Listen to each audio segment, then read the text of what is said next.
मोर नाम श्री रेखा किसान गाँव पश्चिम मिजिका और जिला शोणितपुर डिस्ट्रिक्ट जेटो आमार परियालर आमी परियाल 4टा मोर हाजबेंड छोৱালী एजनी और लड़ा आछे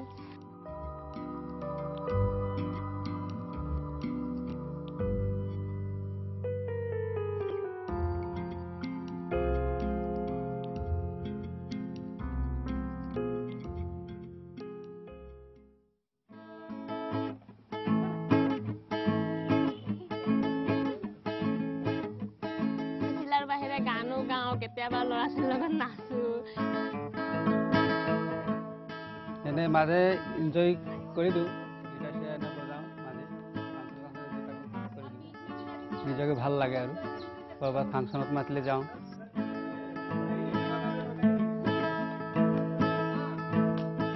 মানে আমাৰ সপ্তাহৰ মূৰত এদিন থাকে আমাৰ মানে ঘৰত নিজে আমি 4টাও মিলি আমি ঘৰত এদিন এটা মানে দিনটো পাতি লৈছো আৰু মালিকে গিটাৰ বজায় আৰু আমাৰ এজন ছোৱালী গান গায় লৰাই নাচে ময়ো নাচো আৰু মই ইমান গান গাব নাজানো কিন্তু তাতো মানে মাজে মাজে সপ্তাহৰ মূৰত এদিন আমি গাওঁ মানে এইটো আমি 4টাৰ মূৰতে কৰা হয়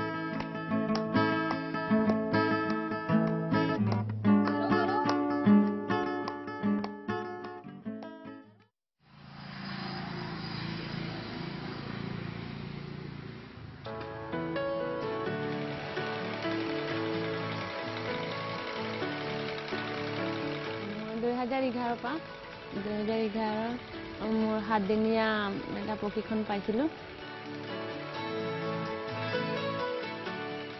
মোৰ মুঠতে 45 জনী শিকোৱা হৈ গল ষ্টুডেন্ট বিলাক ইমান ভাল পালো সিহঁতে যেনেকা মই শিকালো বা মই যেনেকা শিকালো সিহঁতে তেনেকাই মানে শিক্ষাটো পাই গৈ আকৌ নিজেও খুলিলে চিলাই স্কুল যেতিয়া মোৰ নাছিলে আমার ঘরের অবস্থা এখন বেয়া এটা মানে মোর হাজবেন্ডে যেটো ইনকাম করে আমার কোনো মতে চলা নাছিল মানে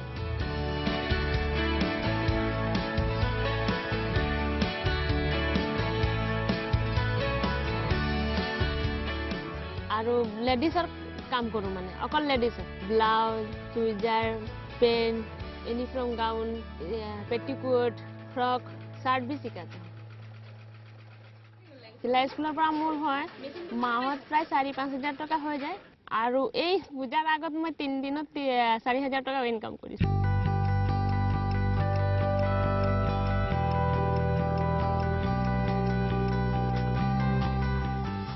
মোৰ চিলাই স্কুলৰ ঘৰত সবে সাপোৰ্ট কৰে আৰু চিলাই স্কুল এতিয়া মানে মই আগত বেংক বেলেন্স কৰিব পৰা নাছিলো বা মানে ইন্স্যুরেন্স কিবা এটা খুলিম বুলি কলো অলপ ভাবিব লগা হৈছিল যেতিয়া চিলাই স্কুল চলাই থাকোতে মই প্ৰথমতে ষ্টেট বেংকৰ একাউণ্টটো খুলিলো আৰু গাঁৱলীয়া বেংকৰ খুলিলো মানে হেতু গাঁৱলীয়া বেংকৰ যেনেকা একাউণ্ট দিব লাগিব হেতু এনেকা খুলি পেলাই আৰু সেভিং কৰিলো আৰু এলআইচিও আছে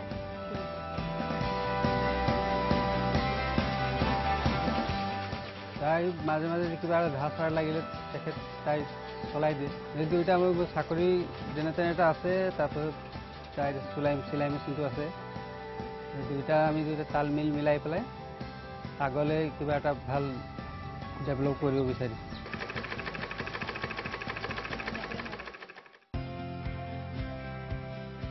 কেইটামান দিন আগতে ইয়াত ভীমাজুলি বুলি জেগা টুকুৰাত NDFB অপেন ফায়াৰ কৰিবলৈ বহুকেইজন মানুহ মাৰিছিলে আৰু সেই সময়ত ইয়াত আদিবাসী আৰু বড়োখিনিৰ মাজত এটা গোষ্ঠীগত সংঘৰ্ষ লাগিছিলে তাত বড়োৱে আদিবাসীৰ ঘৰ জ্বলাইছিলে আদিবাসীয়ে বড়োৰ ঘৰ জ্বলাইছিলে তাৰপিছত যেনিবা প্ৰশাসনৰ হস্তক্ষেপত বস্তুটো কিছু খাম কাটিলে আৰু সেই সময়ছোৱাত সেই হাই কাজিয়াৰ সময়ছোৱাত ৰেখা কিষাণৰ যিখন স্কুল আছিল স্কুল কিছু এফেক্ট হৈছিলে কাৰণ ল'ৰা ছোৱালীখিনি যিখিনি পাৰ্টিচিপেণ্ট আছিলে তেওঁলোকে অহা যোৱাত বহুতখিনি অসুবিধা পৰিছিলে কিন্তু সেই সময়ছোৱাত প্ৰায় 1.5 মাহ তেখেতৰ স্কুল বন্ধ ৰাখিবলগীয়া হৈছিলে কাৰণ অহা যোৱাত অসুবিধা হোৱাৰ কাৰণে মানুহ ওলোৱা নাছিল ইয়াৰ পৰা স্যাৰ মই 2 মাহ বুলি নহয় আৰু 1.5 মাহ মান তেনেকা আছিলে তথাপি আমি গৈছো তাত খবৰ লৈছো আহিছো কিছুমান মানে মোৰ ষ্টুডেন্ট আহিব পৰা নাছিলে সিহঁতৰ কাৰণে অকন ৰখাই আছিল কিন্তু মই মানে কি মোৰ যিকেইটা আমাৰ এইখিনি মানে আছে মোক সেইটো কোৱা নাই যে স্কুলটো বন্ধ হ'ব লাগে বা এইটো হুলস্থুল হৈ আছে এইটো হৈছে আমুক হৈ আছে সেইটো কোৱা নাই মানে মই যিমান পাৰোঁ 1 ঘণ্টা হ'লেও বহো বা অলপ বন্ধ মানে ষ্টুডেণ্ট অহা নাছিলে কিন্তু মোৰ কাম অলপ চলি আছিলে মানে ইমান এটা চলা নাছিলে আৰু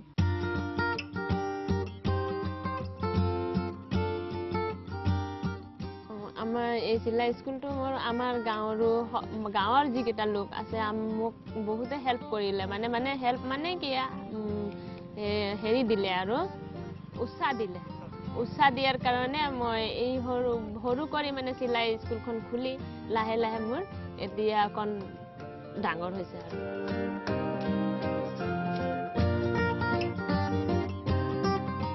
আৰু মোৰ সপোনটো কি হ'ল সপোনটো মই ভাবিছোঁ যে মই এইখিনিতে এখন স্কুল খুলি আৰু মোৰ ছাত হ'ব তাত হোষ্টেল বনাম হোষ্টেল বনাই ডাঙৰ হ'ব হোষ্টেল আৰু মই এইটো মানে 10 বছৰৰ ভিতৰে মই ক্লিয়াৰ কৰিম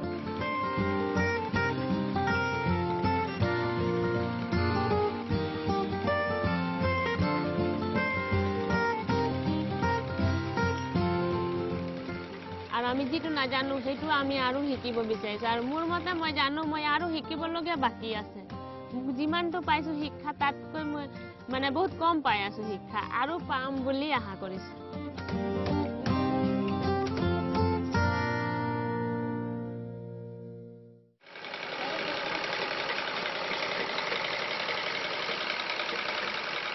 Providing employment is a form of peace building because it allows that society to the opportunities to start to move away from conflict.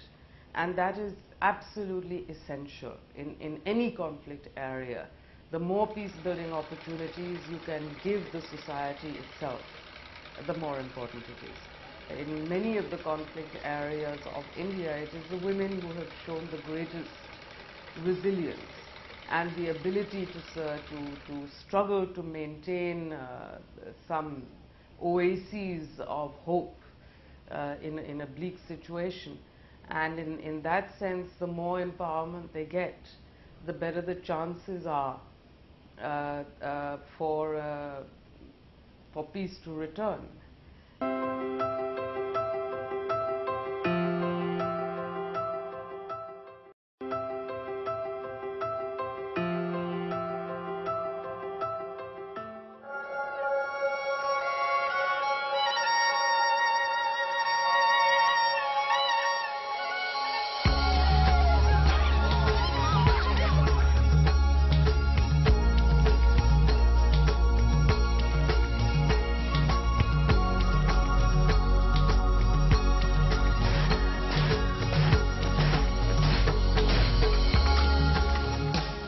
লাভ হৈছে মানে তেনেকৈ আৰু মোৰ পইচা তাৰমানে অলপ শ্বৰ্ট হয় এইকাৰণে ঘৰত তাই ফালৰ পৰাও অকণমান সহায় আহে বোলে ছোৱালী আছে 3জনী পঢ়ি আছে তাৰ কাৰণে টকা পইচা অলপ শ্বৰ্ট হৈ যায় সেইকাৰণে এইফালেও যদি তাই যদি অলপ চলপ ইনকাম কৰে তেতিয়াহ'লে অলপ হেৰি পাওঁ আৰু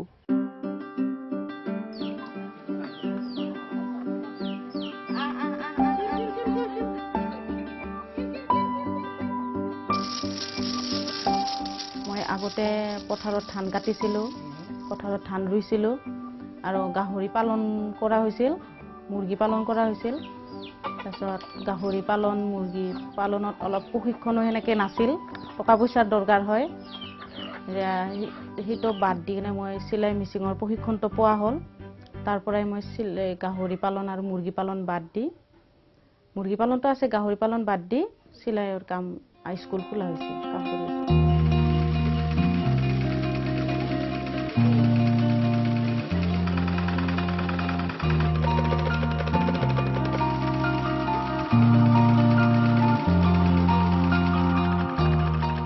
স্কুলৰ লগতে প্ৰায় থকা হয় স্কুলখন চলি থকালৈকে তাৰপিছত ৰাতিপুৱা ভাগত স্কুল খোলা হয় তাৰপিছত আৰু আবেলি টাইমত 3 বজাৰ পৰা মই ষ্টুডেণ্ট শিকাওঁ সেই 3 বজাত মই আৰু দোকান আছে মই দোকানত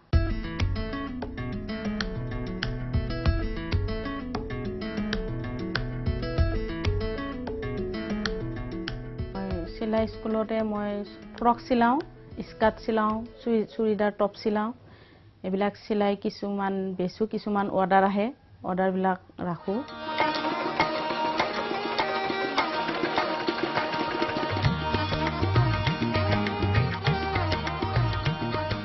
21 জনী হৈছে মোৰ ষ্টুডেণ্ট।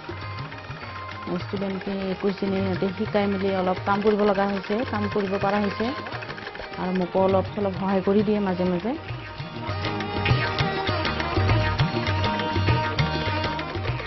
চিলাই মেচিনত কিবা ট্ৰেইনিং কৰি আছোঁ আৰু শিকি আছোঁ। তাৰ মোৰ বাইদেউৰ লগত কাম কৰি বহুত ভাল পাই আছোঁ। মানে বাইদেউৰ লগত কাটিং আৰু এমব্ৰইডাৰী তেনেকুৱা শিকাই আছোঁ। মহিলাসকলো মানে আগবাঢ়ি যাব লাগে, তেনেকুৱা বহুত কাম কৰি, ঘৰুৱা কাম কৰিও আৰু মানে চিলাইৰ কাম তেনেকুৱা মানে আমি মানে নিজে চিলাই কৰিলে আমাৰ ইকনমিক্স বাচি যাব, মানে পইচা তেনেকুৱা আৰু আমি নিজে ইনকাম কৰিব পাৰিব আৰু বেলেগে কিবা কিবা চিলাই কৰিব দিলে তেনেকুৱা আৰু মানে তেনেকুৱা আমি মানে কিবা মহিলাসকলৰ নিচিনা মহিলাসকলে আগবাঢ়ি যাব পাৰিব, সকলোৱে কৰিলে তেনেকুৱা ভাবোঁ। উষা চিলাই স্কুল যেতিয়াৰ পৰা আৰম্ভ কৰিছিলোঁ, অলপ মান্থলি অলপ ফাৰ্ষ্ট আৰম্ভণিত কম আছিল। এতিয়া লাহে লাহে মোৰ 5,000 মান্থলি হয়। 5,000 মান্থলি টকা পইচাৰে মোৰ ছোৱালীকেইজনী অলপ পঢ়া শুনাত সহায় হৈছে।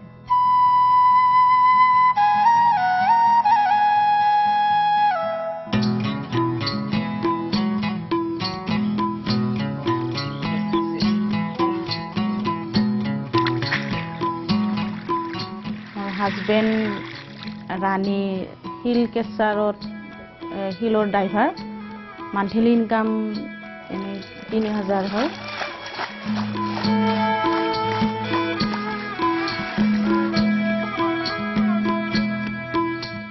আগলৈ মই চিলাই স্কুলখন যাতে মই আৰু অলপ ষ্টুডেণ্ট বাঢ়াব পাৰোঁ আৰু স্কুলখন ডাঙৰ কৰিব পাৰোঁ, মোৰ যাতে ষ্টুডেণ্টখিনি অলপ বেছিকৈ শিকক, ভালকৈ শিকাৰ চেষ্টা কৰিম আৰু সেইখিনিয়ে মোৰ আশা।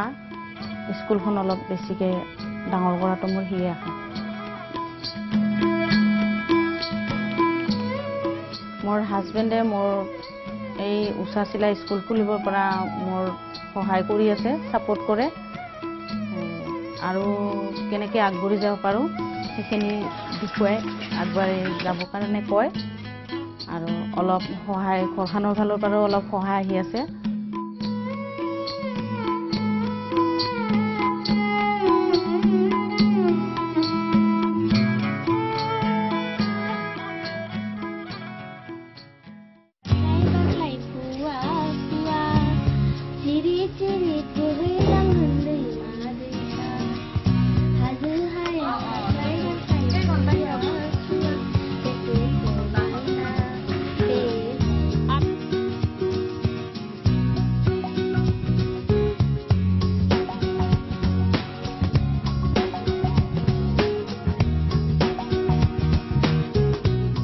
বেলেগ মহিলাবিলাকেও এনেকৈ মোৰ নিচিনা চলাটো উচিত, উপাৰ্জন কৰিব লাগে। মই যেনেকৈ উপাৰ্জন কৰি আছোঁ, বেলেগ মহিলাও যাতে বেলেগত এনেকৈ স্কুল খুলি উপাৰ্জন কৰে, সেইটোৱে মই আশা কৰোঁ।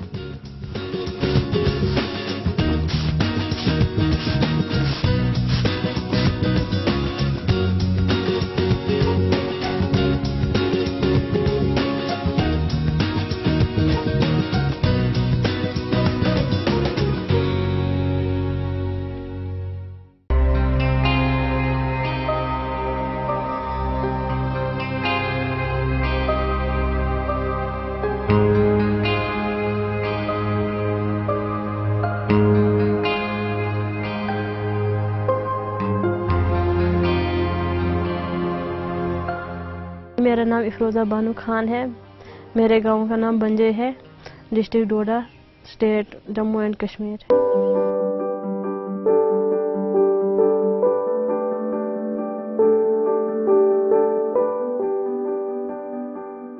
बचपन से पढ़ना अच्छा लगता था और मैंने 10th तक पढ़ा है। वहाँ से आगे मैं पढ़ नहीं सकी क्योंकि घर के हालात ठीक नहीं थे, उसकी वजह से हम पढ़ नहीं सके आगे। शौक तो बहुत थी लेकिन पढ़ नहीं सके।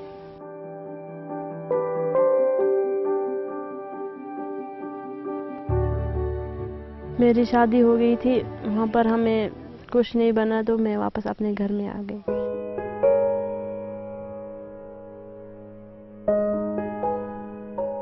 पहले तो बाहर नहीं निकल सकते थे, पहले यहाँ पर ऐसा कुछ नहीं था जो हम कर सकते थे। हम ये भी चाहते थे हम सीखें, कुछ सीखें, यहाँ पर वैसा कुछ नहीं था।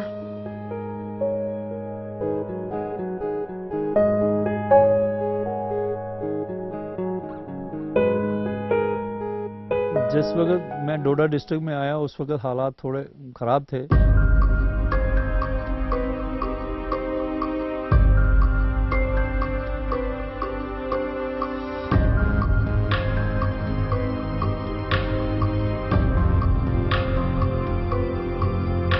हम खुल के काम नहीं कर सकते थे, लोगों में जाना बड़ी दिक्कत आती थी। 2012 में उषा सिलाई सेंटर के लिए हमें अप्रोच किया और यहाँ हमने मैडम शक्ति राणा के माध्यम से हमने यहाँ 10 स्टार्टिंग पे ट्रेनिंग सेंटर चलाए।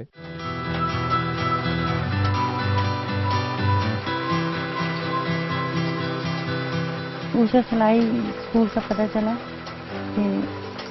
तो फिर सर मैं घर घर जाके गांव में उन लड़कियों को मैंने तैयार किया।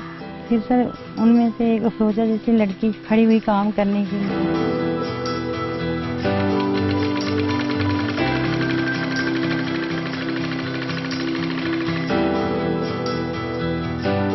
अब पढ़ाई नहीं कर सकती हूँ तो काम तो कर सकती हूँ, इसलिए मैंने ये काम किया। आज मैं कपड़े सीती हूँ अच्छी तरह, हर एक चीज़ सीती हूँ जो मुझे आता है। किसी का ऑर्डर भी आता है, जैसे भी आता है वैसे भी सी लेती हूँ।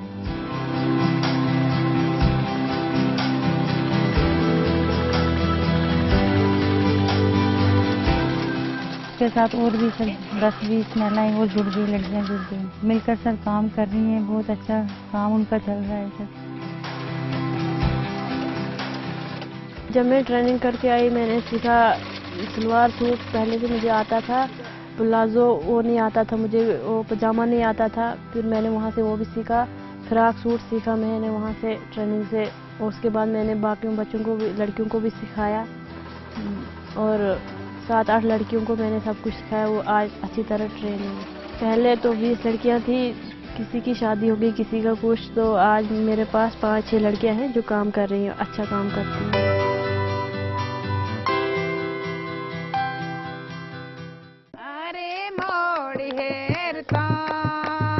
उषा सिलाई स्कूल जब से यहाँ पर आया उसकी वजह से मैं आज किसी के ऊपर बोझ नहीं, अपने घर वालों पे बोझ नहीं हूँ, मैं अपने पैरों पे खड़ी हूँ।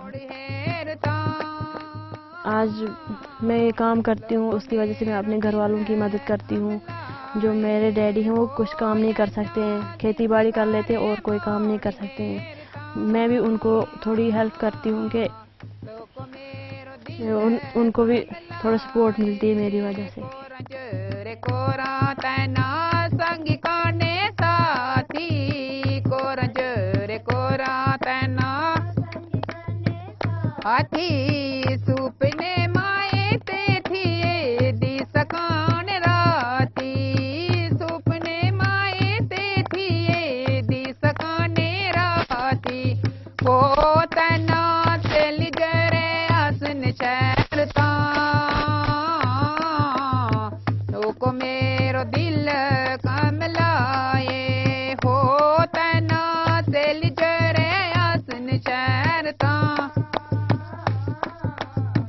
लोको मेरो दिल कमला